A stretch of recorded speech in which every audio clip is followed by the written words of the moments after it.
The Post Millennial posted this. Again, another exchange from Khiara Bridges. And do you think a baby that is delivered alive has value? Yes. Well, that's a good start. A baby that's delivered alive has value. This is good. This is good. I like where this is going. I bet you I'm not going to like it for long. Do you think that a baby that is not yet born has value? I believe that a person with a capacity for pregnancy has value. They have intelligence. They have agency. They have I'm talking about yeah, right. I believe the person who is capable of having a pregnancy is has agency and is intelligent, and they should have control of their own bodies. Oh, yeah. What? That's not what the question was. Baby. And I'm talking about the person with the capacity for pregnancy. You're not. God. What?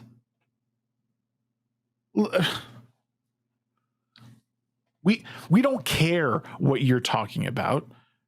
Answer the question that's at hand. Answer the question that's at hand. We don't care what your opinion on it. Well, we care what the opinion is, but we don't care about that. We're asking a question, answer the damn question. That's why all of these things are just a complete waste of time. All this is political theater. But I got to comment on it anyway because it makes me so mad. Not answering the question. I'm asking. I'm answering a more interesting question to me. You think that the baby that she's answering a more important question to her. Oh, okay, sweetheart. Go off. is not yet born, let's say the day before the mother delivers. Again, the day before the mother delivers, does this child have value? Wait for her answer. Do you think that baby has value? I think that the person with the capacity for pregnancy has value, and they should have the ability to control what happens to their lives. Well, imagine this, right? Imagine this funny scenario. You might think this is a little progressive. Imagine they had agency over their body before they got pregnant. Imagine Khiara Bridges from UC Berkeley as a law professor talk to her students about the importance and value of human life. The problem is they can't tell you when life actually begins because like to them it exists out like when it's outside the body, that's when life exists. Because if they actually believed it was a human life before, they wouldn't be talking like this. Like, sorry, they wouldn't. Good question from Codenomics. Why do they keep saying abortion is reproductive rights? If you want to be honest, abortion is anti-reproductive rights. They do it because it's a way of like dehumanizing the action of abortion. We all know, or the act of aborting a child is like killing and ending that life. If they say that it's reproductive rights, it's a lot harder to fight that, right? Everyone wants people to have reproductive rights. But you can't, it's not as easy to defend when you keep saying abortion, abortion, abortion, abortion, or, or if you acknowledge that the life exists. Right. And imagine all the value of human life murdered out of convenience, right? And this is the thing, right? Like no one likes the solution or talk about the option of of abstinence or birth control and stuff like that. And they don't understand that it comes down to when you believe it is a human life. And most of them don't believe it's a human life until well after it's already been a human life.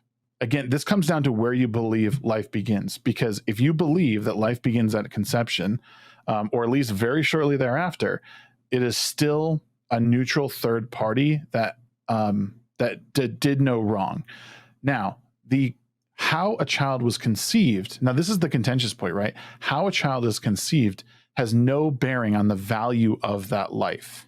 And this is the difference between death penalty and an abortion.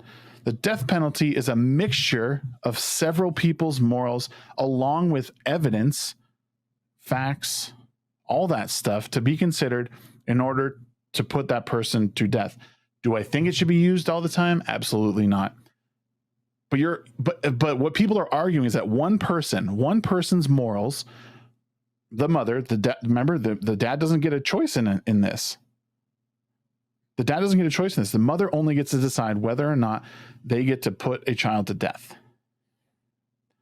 So one person's morals for an innocent party, a group of people, a giant group of people for the person who committed an awful act against an innocent third party. I don't know, man. It's not an easy question to answer by any means. But again, people are not considered, and this, again, the difference is people are not considered for death row for running over the neighbor's cat. You know, they're not put to death for running over the neighbor's cat. They're put on death row because they kidnapped an innocent child and did horrible things to them and left their body in a gutter for someone to find. I'm pro-choice too. I'm pro-choice of making the right decision before you get pregnant. That's the choice I think people should make. Personally, the choice needs to come well before the pregnancy. All this stuff stems. It's not a religious motivation for me. It is 100%. It is 100% a like living the experience of seeing a child like in a time where people actually, where people still have abortions. I don't get it, man. Like it's that any person who has half of a heart hears that heartbeat and is immediately attached to it. The people who can just willy-nilly like, oh shit, I made a bad choice. Bye, later. Oh, I just worry. Like the problem is when you make it out to be something that's like we need to use this as a contraceptive method. We need I made a mistake, so I need to correct that mistake. And again, that I don't believe on imposing. I don't think it should. I'll be clear. I don't think that abortion should be outlawed. I think there are rare cases for it, and I think we do need to consider that, even though they're small. I do think we need to consider it. As of right now, I don't believe there's any laws on the books that actually get the mother in trouble for an abortion. It's just the doctors. That's what they're going after in these very conservative states. And it's just important that we got to place the value back on life again. And that is where I really think that you'll see a change. If we can place more value on life in the early stages, you will start to see a shift of people just protecting themselves. And here's the thing.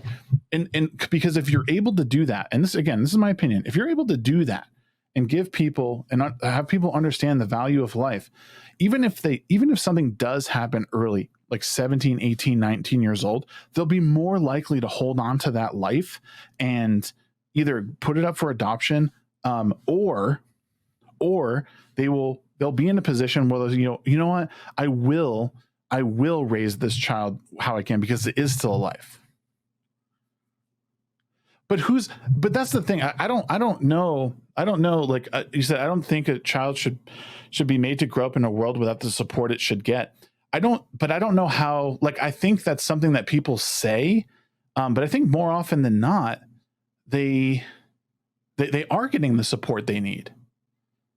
Again, whether it be foster care or whether it's again and this is again my hypothetical is if you're able to give people people understand the value of life, they will take care of that life.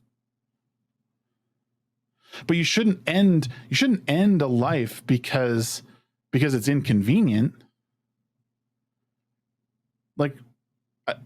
You know, what about, again, when you terminate the life, you terminate the life. Just because you can't see it, or you don't know like where it may be, you're going to make an assumption like, oh, he was, so the child, you can't make the assumption that just because the child was conceived a certain way or was conceived a little earlier than you would like, that is somehow a disadvantage to it.